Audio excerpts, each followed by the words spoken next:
Bueno, para terminar ya con este tema, el siguiente es rotura prematura de membrana. Antes de iniciar, es importante recordar que las membranas ovulares forman parte de la placenta.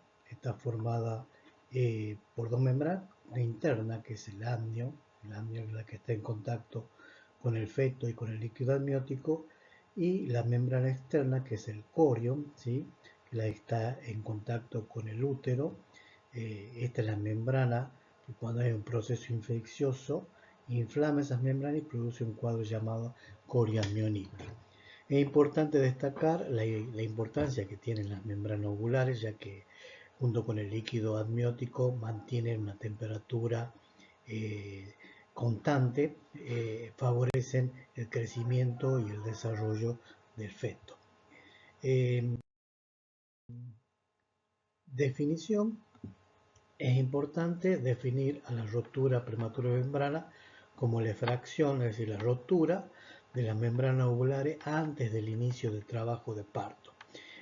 Cuando hablamos de inicio de trabajo de parto, significa que no hay modificaciones cervicales, un cuello que está formado y cerrado, y se produjo la rotura.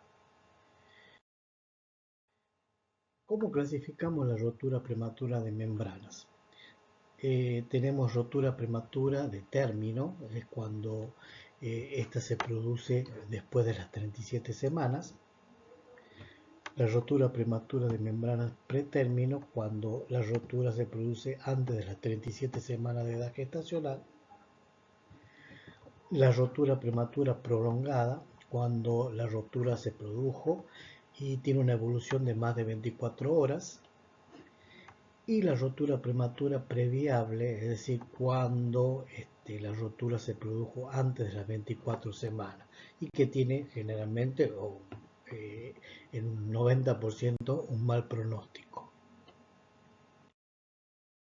Según la localización donde se produjo la rotura, podemos clasificarla en alta, cuando la rotura se produce a nivel del cuerpo del útero, o baja, cuando la rotura se produce en las cercanías del segmento o las cercanías del orificio cervical interno. Acá es importante tener presente un concepto, posible pregunta de parcial, que es el periodo de latencia. El periodo de latencia es el periodo desde el inicio de la rotura prematura de membrana hasta el inicio del trabajo de parto. Cuando mayor es el periodo de latencia, mayor van a ser las complicaciones tanto maternas como fetal. Es por eso que cuando tenemos una embarazada que nos refiere una pérdida de líquido, debemos preguntar la fecha y la hora exacta que se inició esa pérdida de líquido, para tener una estimación del periodo ese de latencia. Bueno, al igual que en la amenaza de parto prematuro, la rotura prematura de membrana es multifactorial, en donde tenemos factores asociados como el nivel social y económico bajo, porque generalmente una embarazada con bajo ingreso, debido al transporte o al nivel de instrucción, no acude asiduamente al control prenatal. El hábito de fumar también produce alteraciones en las propiedades normales de la membrana. La vaginosis bacteriana, es decir, el flujo, la infección intrauterina, las hemorragias durante el embarazo, es decir, una embarazada con placenta previa, ¿sí? Tiene mayor riesgo de que las membranas ovulares se rompan antes de tiempo. Los traumatismos, por ejemplo, una caída, un accidente, cuando tenemos antecedentes de parto prematuro previo, y cuando tenemos un embarazo con DIU, también suele ocurrir.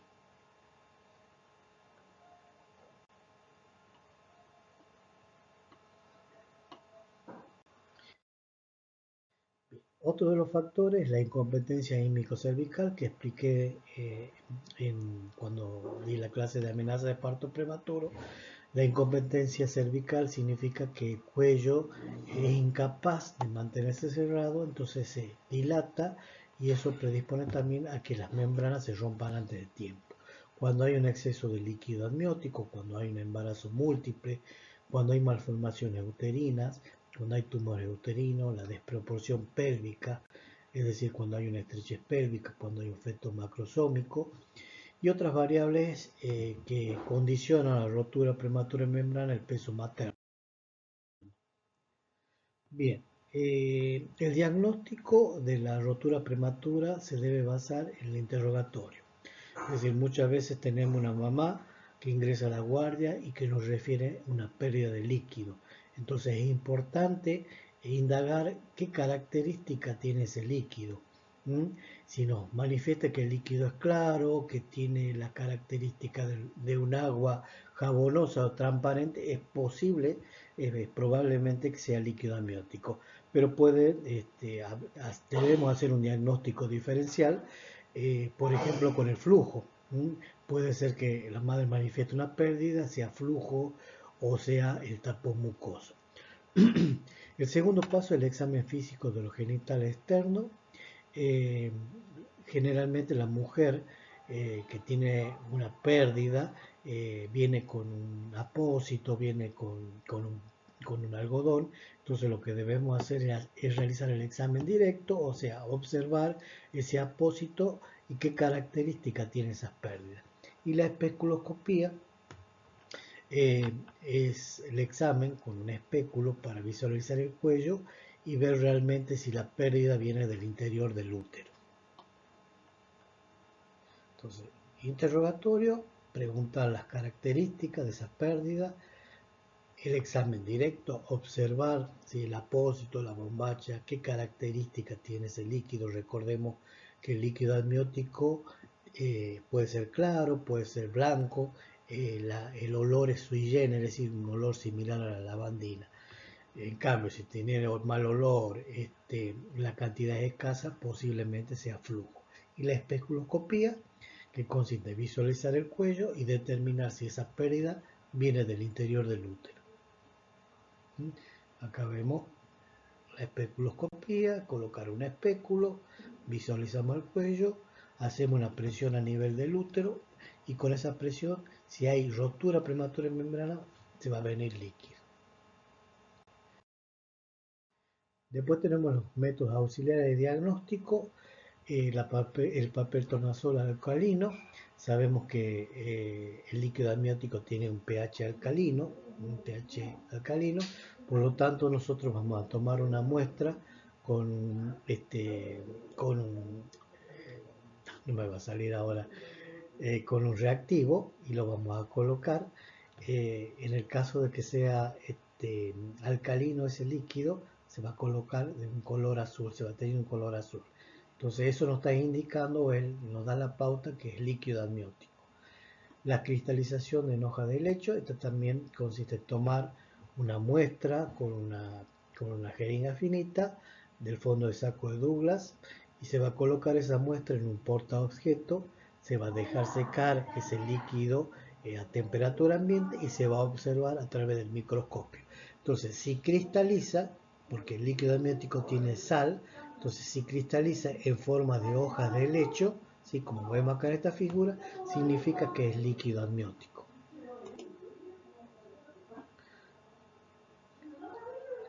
Y bueno, el diagnóstico se va a confirmar cuando hacemos una ecografía y a través de la ecografía nos informa que hay oligoamnia, es decir, una disminución notable del líquido amniótico.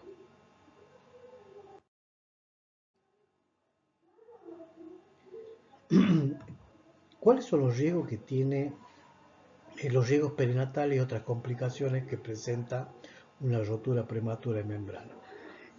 Si tenemos un embarazo menor de 22 semanas con RPM, el riesgo de aborto. Si tenemos un embarazo en menos de 37 semanas con rotura prematura de membrana, es más frecuente que se produzcan los partos prematuros. Otro de los riesgos es la infección perinatal, la coriamnionitis y la infección puerperal. Otra de las complicaciones es el prolapso del cordón, el prolapso o también llamado prosidencia de cordón, que consiste en la salida del cordón por delante de la cabeza. Entonces, una vez que el cordón ha salido, la cabeza va a comprimir el cordón y se va a producir, digamos, asfixia. La hipoplasia pulmonar y también el desprendimiento de placenta, sobre todo cuando hay un polidrama, es decir, hay mucho líquido amniótico, se evacúa ese líquido amniótico y eso puede ocasionar el desprendimiento de la placenta. Y las malformaciones esqueléticas, debido a la falta de líquido amniótico, puede producir, ¿sí?, malformaciones en el esqueleto del feto.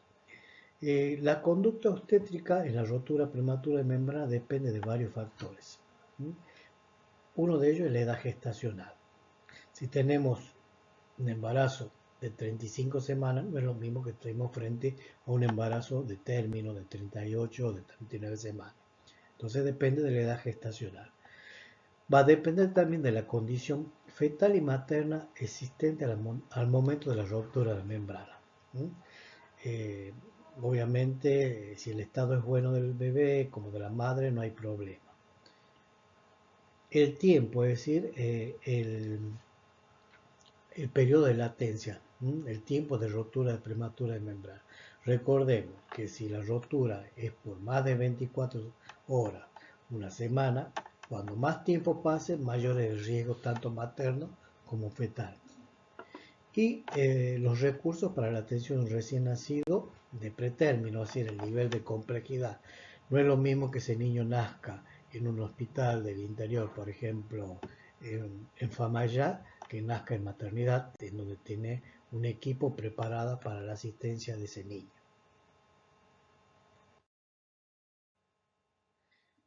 El manejo expectante significa que vamos a esperar, ¿sí? ¿Qué vamos a tener en cuenta en ese manejo expectante? Y el manejo activo es decir, voy a tomar medidas para culminar con ese embarazo. Entonces acá lo dividí en dos. El manejo expectante va a ser, digamos, de esperar si estamos frente a un embarazo que es menor a 35 semanas. Entonces, en ese caso, con rotura prematura de membrana, menor de 35 semanas, esa mujer no puede ir a la casa, ¿sí?, se la tiene que internar. ¿Para qué? Para vigilar, para hacer un control exhaustivo tanto de la madre como del feto. En cambio, el manejo activo, es decir, consiste en la interrupción del embarazo, ¿sí? ¿Por qué interrumpimos el embarazo en una mamá que tiene una rotura prematura?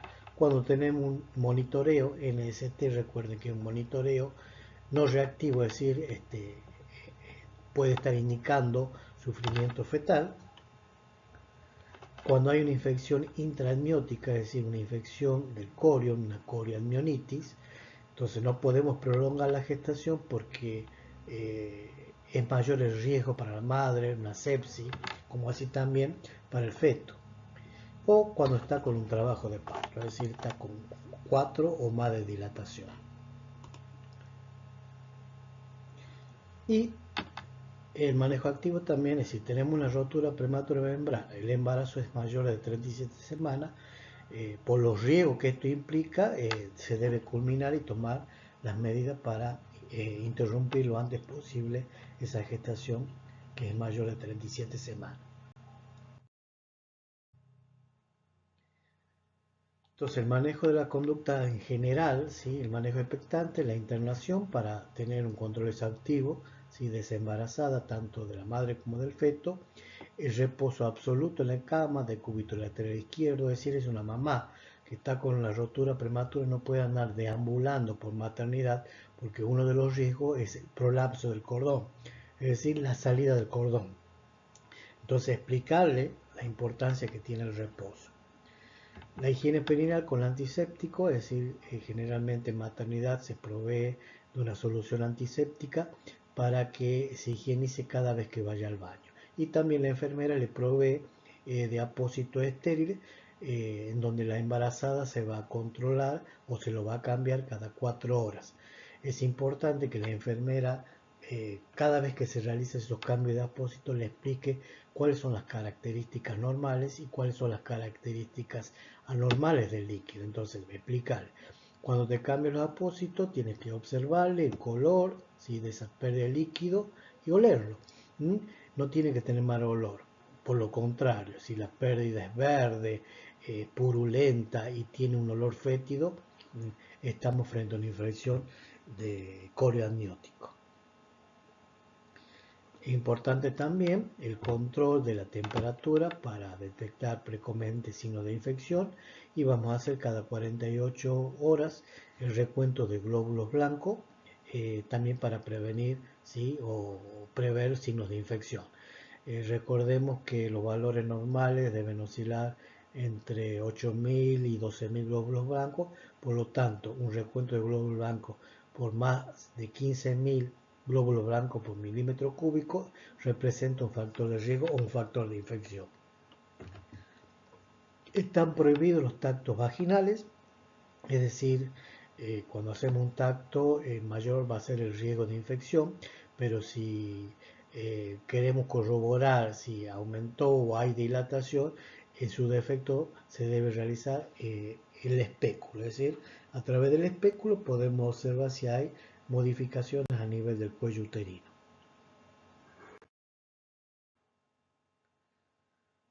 Control de los latidos cardíacos fetales es importante. Recordemos que uno de los riesgos es el sufrimiento fetal, entonces tener presente las características normales, la frecuencia, el ritmo, el timbre. La evaluación de la dinámica uterina, es decir, el control de las contracciones. Cuando hay contracciones que son dolorosas, es un signo indirecto de corioamnionitis, es decir, que hay una infección. Si tenemos una embarazada con RPM entre 24 y 34 semanas, se debe realizar la maduración pulmonar fetal, como vimos en la amenaza de parto prematuro. Si utilizamos betametasona, son 12 miligramos cada 24 horas, es decir, 2 dosis. Y si no contamos con betametasona, podemos recurrir a la dexametasona, 6 miligramos cada 12 horas, es decir, 4 dosis. Con eso nos aseguramos la maduración pulmonar.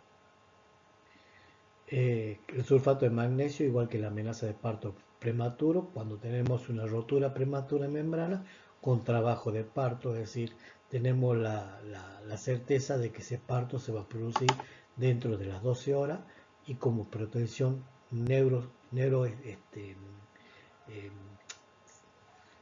neuronal, para prevenir la parálisis cerebral, administramos el sulfato de magnesio.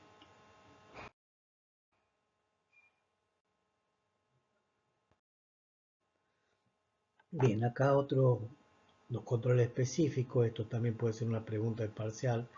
Hablamos de concepto, hablamos de diagnóstico y bueno, los controles de enfermería. Importante explicarle a la madre por qué debe hacer reposo, por qué debe hacer de lateral izquierdo, por qué no puede andar deambulando. Educarla sobre la higiene vulvoperineal cada vez que vaya al baño, cada vez que se coloque los apósitos estériles y se cambie esos apósitos, controla las características de ese líquido. Entonces enseñar qué características son normales y cuáles son anormales. Controla y registra los signos vitales, en especial la temperatura, la frecuencia del pulso. Recordemos que la fiebre y la taquicardia son signos de infección. El control de los latidos cardíacos fetales, explicar cómo controlarse los movimientos, y el control de las contracciones uterinas, estar atento ante signos de infección ovular.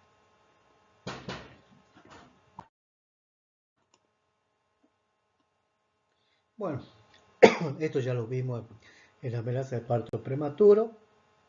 Si tenemos la evidencia de que el parto se va a producir dentro de las 12 horas, la dosis de ataque con sulfato de magnesio y la dosis de sostén con 20 gramos hasta que se produzca el parto, como neuroprotección y como prevención de la parálisis cerebral.